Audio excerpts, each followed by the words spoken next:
So, South Melbourne, Diabetes Dockerty Cup final champions for 1995. Goals from Vaughan Coveney and an own goal for poor old Zoran Markovski, adding to the first half goal from Paul Trimboli.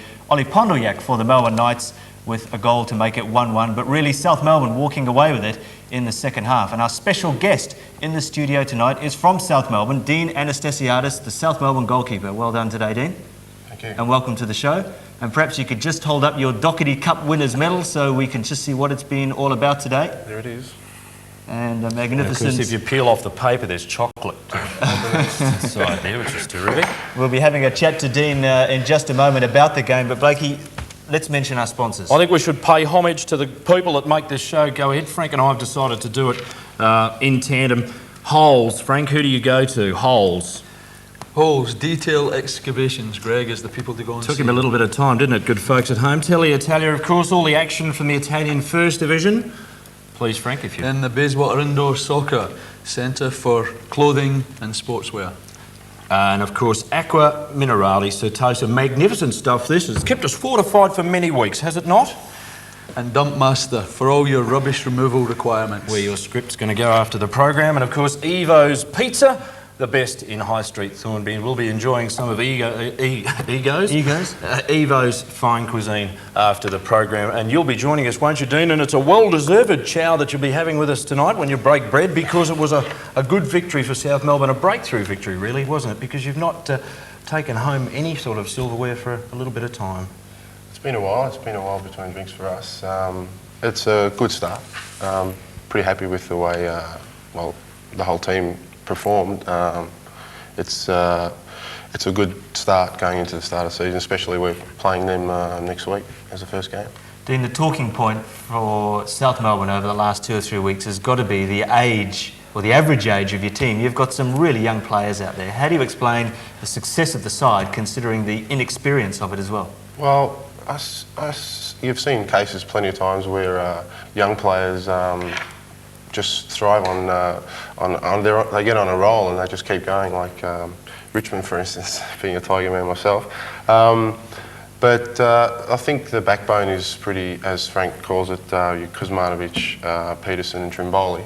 You've got the experience there, and he's just using the young boys around him, and with advice from these guys in the backbone, these guys will go a long way. And a good pickup obviously has been Vaughan Coveney, the Wollongong player, the flying Kiwi. He's got to be one of the quickest players in the NSL or the A-League. Yeah. Got to get used to saying that phrase. Yeah, A-League. But he's had a great start for you, hasn't he? Because he's bagged a goal in every game in the Dockerty Cup, I think so. Yeah. He's played exceptionally well. He's very fast, as you said, and he's very strong also.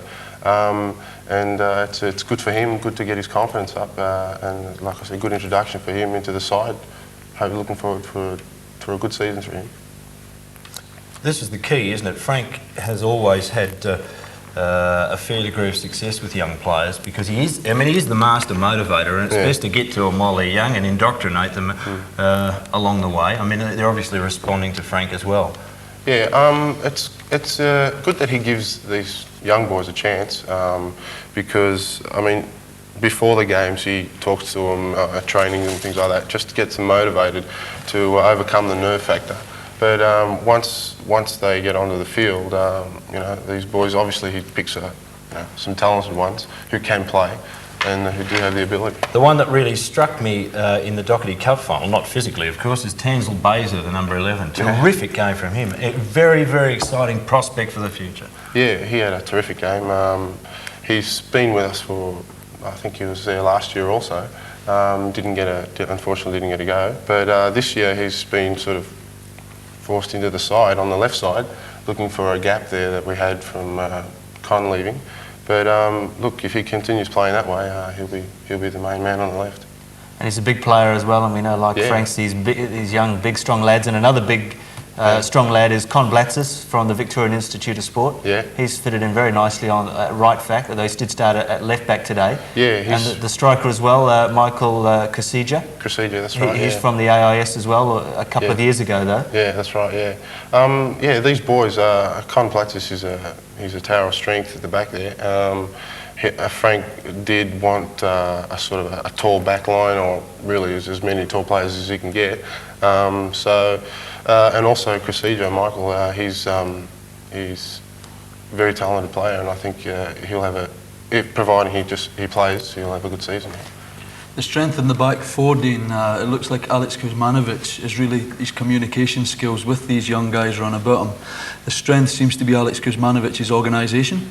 Yeah, because he's a tower of strength. He's a rock of Gibraltar, I call him back there. He's Of a couple of cliches there. yeah, Well, just a couple there.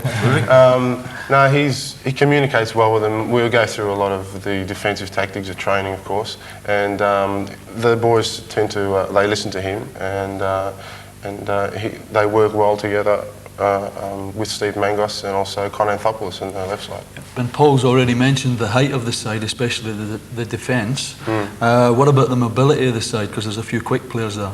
Yeah, well, we've got the likes of Paul Vaughan Coveney, and also Complatzes is very fast.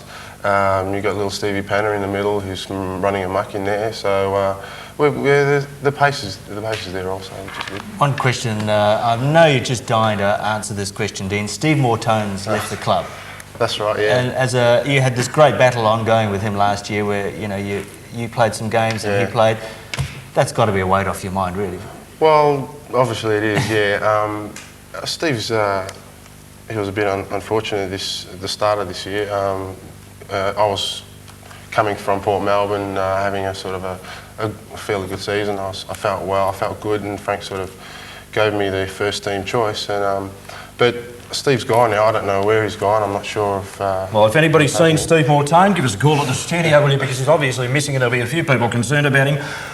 Just imagine South Melbourne back on the winning track. Just imagine what they'll do once they reach puberty. We'll be back in a moment. Sponsors break. We'll come back, and Dean's got a very special chore. See you in just a moment. Master.